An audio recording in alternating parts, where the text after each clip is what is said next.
Je ne sais pas ce qu'il va advenir du mouvement agricole. C'est aux organisations syndicales de le définir, en particulier au syndicalisme majoritaire qui joue un rôle essentiel. Le gouvernement vient de prendre une mesure intelligente en disant tous les contrôles qui se font tout au long de l'année, ça sera en une seule fois. Est-ce que ça suffira à désamorcer le mécontentement? Je n'en sais rien. Ce que je sais en tout cas, c'est que la profession agricole est une profession responsable et qu'elle ne descendra dans la rue que s'il y a vraiment des raisons objectives de le faire. Oui, bonjour, bienvenue sur ma chaîne Philippe est dans le Bray. Donc, vous avez entendu Dominique Bussereau, j'ai fait exprès de vous faire parler de Dominique Bussereau parce que comme tous les ministres de l'Agriculture, ils ont tous cautionné ce modèle-là, vous avez vu, les syndicats professionnels responsables, comme il l'a dit. Il a parlé des contrôles, vous avez vu, le souci principal des agriculteurs, c'est les contrôles, d'accord ? Les gens n'ont pas de revenus, il manque de 40 à 100 000 euros par an de produits sur nos exploitations par rapport à la non-répartition de la valeur ajoutée dans la filière. Et lui, il parle de concentrer les contrôles sur un par an au lieu d'en avoir 3-4 pour ceux qui en ont 3-4. Donc vous voyez qu'on est bien loin des enjeux. Il a manqué 2 minutes d'antenne. S'il avait eu 1 ou 2 minutes de plus, je vous la donne en 1000, il aurait parlé des normes. Parce que pour ne pas parler du sujet de fond, il faut mieux faire disperser les gens, essayer de faire diversion, hein, et donc parler des normes, des conneries habituelles. Donc je vais vous prendre 3 thèmes. Agriculteurs incarcérés, le gouvernement renversé et tout le monde parle du Mercosur. Alors, les agriculteurs incarcérés, vous avez vu que des gens de la Confédération paysanne ont été incarcérés à Paris. Moi, je voudrais vous faire réfléchir pourquoi eux ont été incarcérés et pas d'autres. Je ne citerai pas de nom. Nous, il se trouve qu'en 2016, on avait fait une manifestation autour du 44, autour de Nantes, en indépendant, hein, sans syndicat. Et on s'était fait déloger, c'était monsieur Rotaillot à l'époque qui était président de région, et il avait dit ces gens-là, faut les dégager, ils sont pas représentatifs. Il s'était renseigné qui bloquait, et c'était pas la FNSEA, et du moment que c'était pas la FNSEA, fallait dégager. Donc vous voyez, depuis 2016, il n'était pas ministre de l'Intérieur à l'époque, mais il n'a pas beaucoup évolué. Mais vous vous poserez la question, pourquoi eux, ils ont été incarcérés, les gens de la conf, et pourquoi pas les autres? Je donne pas de nom. Je dis pourquoi pas les autres. Si vous creusez un peu, vous aurez la réponse. Vous verrez que les rapprochements politiques veulent dire quelque chose. Gouvernement renversé. Donc tous les dossiers sont bloqués. Hein. Il y avait des aides, il y avait les choses prévues, mis en paiement, les MHA, les indemnisations et tout est bloqué. Ce n'est pas bloqué définitivement. Il suffit qu'il y ait quelqu'un d'élu pour que les signatures étaient prêtes pour la semaine prochaine. Et donc, il suffit qu'il y ait un nouveau gouvernement. Ce qui a été décidé sera validé. Je précise que quand il y a un problème comme ça, nous, on est bloqués. Bizarrement, le salaire des ministres, le salaire des députés et le salaire des sénateurs, lui, il n'est pas bloqué. Il continue de fonctionner. Même qu'ils ne sont plus en exercice. Ou comme ils disent, ils gèrent les affaires courantes. S'ils gèrent les affaires courantes urgentes, je me demande pourquoi ils ne continuent pas de finir le travail qui avait été engagé. Voilà. Donc ça, c'était une chose que je voulais préciser. Autre chose, certains vont manifester chez ceux qui ont déclenché le renversement du gouvernement. Plusieurs choses par rapport à ça. Ceux qui ont envie d'aller se plaindre contre les élus de la République, qu'on fait la motion de censure, qu'on renversé le gouvernement, de 1, si on va occuper les permanences, parce que c'est peut être une action politique contre les gens qui ont renversé le gouvernement, il faut aller voir l'ensemble des élus qui ont renversé le gouvernement. Ça veut dire tous les partis, y compris certains indépendants, qui ont voté pour renverser le gouvernement. Il faut aller voir tous les partis. Ça, c'est le premier point. Le deuxième point, le gouvernement a été renversé parce qu'il n'a pas respecté les élections. Les gens qui ont été mis au pouvoir ne sont pas des gens issus des résultats des élections. Il y a eu une élection européenne, il y a eu une élection législative.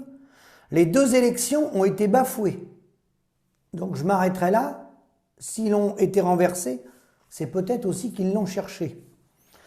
Ensuite, j'arrive au traité du Mercosur. Le traité du Mercosur. Donc comme je vous l'avais dit dans des vidéos précédentes, il n'y a pas besoin du Mercosur pour mettre les agriculteurs par terre. Aujourd'hui, c'est quoi un traité de libre-échange? Un traité de libre-échange, au sens large, il s'agit d'un traité international entre l'Union européenne et d'autres États ou d'autres continents. C'est une organisation internationale qui réduit les obstacles commerciaux entre deux parties. L'objectif est simple, c'est d'augmenter les débouchés des entreprises en leur ouvrant d'autres marchés et ainsi donner un coup de pouce à la croissance économique, voire à l'emploi, dans les pays avec lesquels on fait des signatures, que ce soit le Mercosur ou ailleurs. Je vous répète qu'il y a eu des études sérieuses de fait. Monsieur Touati l'a bien signalé. Les études très précises qui ont été faites, cet accord avec le Mercosur, dans le meilleur des cas, va donner une croissance à l'Union européenne, pas à la France, de plus 0,1%. Alors moi je dirais tout ça pour ça. Ça va juste rapporter à quelques 20 sociétés du CAC 40 qui sont là pour faire du business. Je continue. Les traités du libre-échange. Les traités du libre-échange, il faut savoir que déjà, une quarantaine d'accords commerciaux sur tous les continents, l'Union européenne a récemment conclu de nouveaux traités de libre-échange. Alors il y a eu le Canada, qui est en vigueur partiellement depuis 2017, Singapour en vigueur depuis novembre 2019, le Japon en vigueur depuis février 2020, le Vietnam en vigueur depuis août 2020, la Nouvelle-Zélande en vigueur depuis mai 2024, le Kenya en vigueur depuis juillet 2024, et elle a également modernisé certains de ses partenaires commerciaux, comme avec le Chili. D'autres attendent toujours une signature ou ratification, à l'image du Mercosur. Parce que le Mercosur, contrairement à ce que certains ont dit, c'est pas terminé. Bon, moi, je me fais pas trop d'illusions. Je pense, comme je vous l'ai dit, qu'il va se signer. Mais ce n'est pas terminé. La bataille n'est pas terminée. Donc, le Mexique aussi. Le Mexique, qui est en remplacement du traité de libre-échange en vigueur depuis 2000. Il y en a plusieurs, vous voyez. D'autres négociations sont en cours. Thaïlande, Philippines. Les négociations avec l'Australie, en revanche, ont été stoppées avec l'Australie. Enfin, très important ce que je vais vous dire, l'Union européenne a signé un accord de commerce et de coopération, écoutez bien, avec le Royaume-Uni en décembre 2020, définitivement entré en vigueur le 1er mai 2021. Il assure les échanges commerciaux post-Brexit sans droit de douane, écoutez bien, ni quota entre les deux parties. Moi, je vais vous poser une question simple. Là, l'accord de libre-échange avec l'Angleterre, est-ce qu'il tient compte des coûts de production? Pourquoi je dis ça? Je dis ça parce que l'Union européenne, c'est une catastrophe. On est bien d'accord. Ursula von der Leyen, c'est une catastrophe. Mais tous ceux qui prônent le Frexit, là, les accords de libre-échange qu'on a signés avec les Anglais, la coopération avec les Anglais, là, ça tient compte des prix à hauteur des coûts de production pour rémunérer les producteurs anglais et français? Vous pouvez me faire voir les factures? Les accords de libre-échange, je vais en parler après avec la Suisse. J'étais en contact avec les agriculteurs suisses, là. Ils sont rémunérés au coût de production? Les Suisses, les producteurs suisses? Ils ne sont pas dans l'Union européenne. Ils ne sont pas rémunérés au coût de production. Les accords de libre-échange, entre 1965 et 2012, il y en a eu 34 faits par l'Union européenne, 28 par les Suisses. Dès 1972, les Suisses faisaient un accord de libre-échange avec l'Union européenne. Ils ont été rémunérés au coût de production, les producteurs? Non, ils ont eu des aides spécifiques, propres à la Suisse. C'est une politique nationale, c'est complètement différent de chez nous, la Suisse, mais c'est bien des décisions nationales, c'est des décisions politiques. Politiques. Comme c'est actuellement en Italie, où il y a un peu plus de volonté politique, les gens ne sont pas payés au coût de production, mais ils s'en rapprochent plus que nous. Il manque encore des sous, mais ils en ont récupéré par rapport à nous. Sur le lait, ils ont récupéré à peu près la moitié de la somme. C'est pas suffisant, peut faire mieux, mais c'est mieux que nous. Donc c'est bien des volontés politiques. Comme c'est au Canada, qu'ont un traité de libre-échange avec le Mexique et les États-Unis, il y a une volonté politique, puisque là-bas, il y a la gestion de l'offre. Ils ont protégé le lait et la volaille. C'est bien des volontés politiques. Au-delà des traités européens, au-delà d'Ursula von der Leyen et tout ce qu'on veut bien dire, même si c'est une catastrophe. D'accord? Parce que désobéir aux traités, ou trouver un moyen pour contourner les traités, ça existe. La preuve, le Canada le fait et d'autres le font. Les traités de libre-échange, le Chili en a 19, Singapour en a 18, les États-Unis en avaient fait 14, hein, et je peux tous les citer, Israël en avait fait 6. Bon. Et avant cette Union européenne, qui est une catastrophe, hein, on est bien d'accord, hein, le traité du Mercosur est une catastrophe. Quand l'adhésion de l'Espagne aux communautés européennes à Madrid, le 12 juin 1985, l'Espagne signe à Madrid un traité d'adhésion à la communauté économique européenne. Ça n'a pas ruiné les producteurs de fruits et légumes, là c'est à l'intérieur de l'Europe. Qu'est-ce que sont devenus les producteurs français avec l'entrée de l'Espagne et le Portugal? En 2021, la France a importé depuis l'Espagne près de 9,1 millions d'euros de produits agricoles et agroalimentaires, en augmentation de 8,8% par rapport à 2020 et 14,1% par rapport à 2019 d'augmentation. Ça, c'est pas le Mercosur, c'est l'Espagne. Donc, la libre circulation des biens, des hommes, des marchandises, des capitaux, c'est pas le Mercosur, c'est pas que le CETA, c'est pas que le TAFTA. À l'intérieur de l'Europe déjà, on s'est plumé entre nous et on continue de se plumer entre nous. Pourquoi? Pour une raison simple.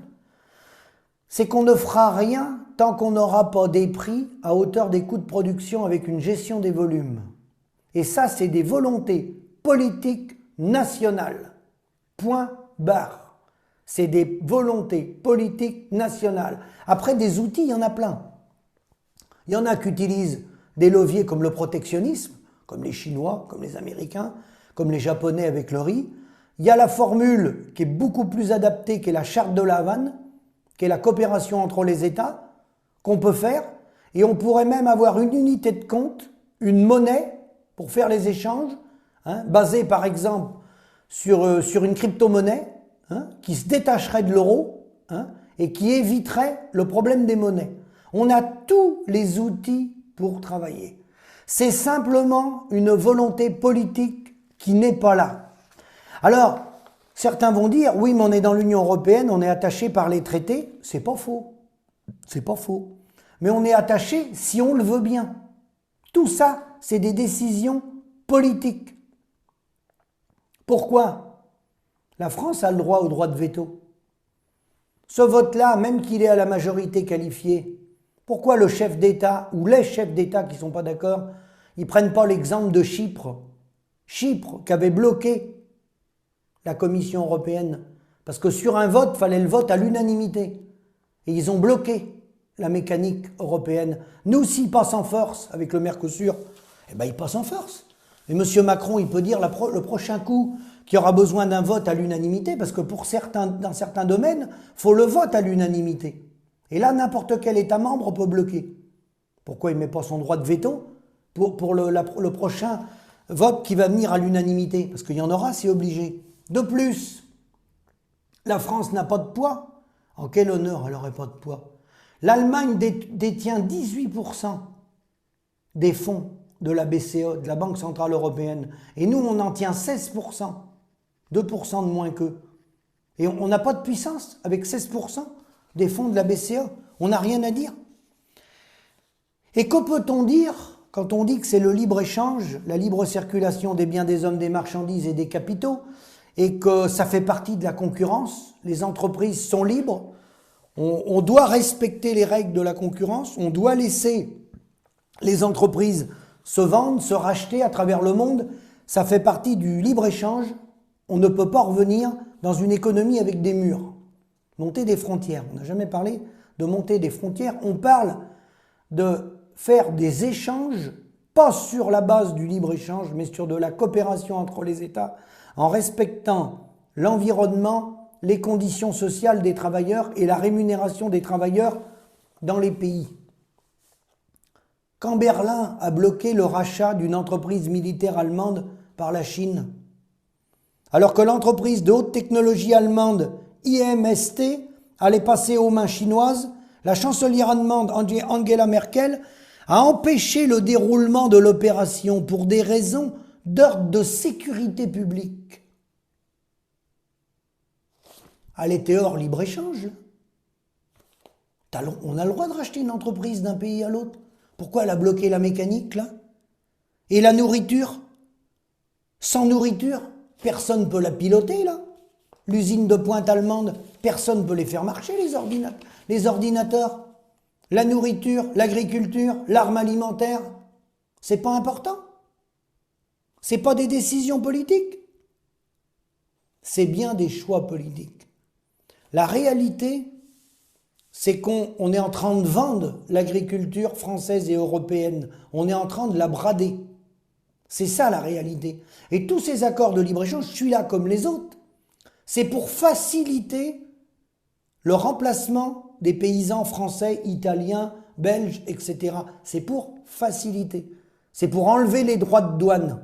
C'est pour que ça soit plus simple pour eux. Donc c'est bien programmé.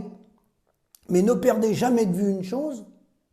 Sans ces traités de libre-échange, c'est important de le rappeler, sans l'Union européenne, quand on a des traités de libre-échange avec des pays qui ne sont pas dans l'Union européenne, qui peuvent être la Suisse, l'Angleterre ou autres, on ne gagne pas d'argent non plus. Et lorsqu'on produit du lait en France, sans parler des traités de libre-échange, sans parler de l'Union européenne, lorsqu'on produit du lait, de la viande bovine, des moutons, des canards ou des lapins, en France, transformés par nos coopératives, mangés par vous les Français, il nous revient que 6,50 € sur un caddie de 100 €. Donc vous voyez bien que le Mercosur, oui, c'est une catastrophe, oui, il faut le dénoncer. Mais ce n'est pas le Mercosur qui a mis toute l'agriculture par terre en France. La preuve, il n'est pas en place. C'est le modèle économique qui a été mis en place par nos politiques, par tous ceux qui sont à l'Assemblée nationale, parce que malheureusement, il n'y en a pas un pour rattraper l'autre. L'appauvrissement de l'agriculture, elle est liée au modèle.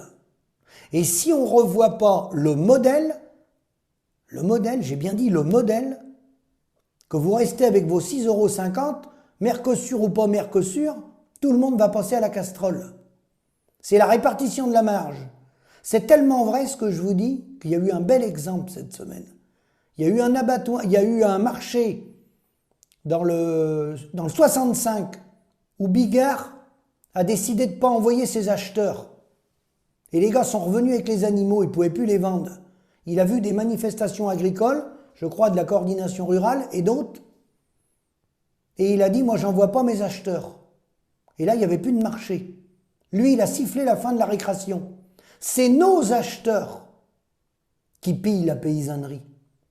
C'est l'agroalimentaire. Donc, on peut défiler tous les ans avec nos tracteurs.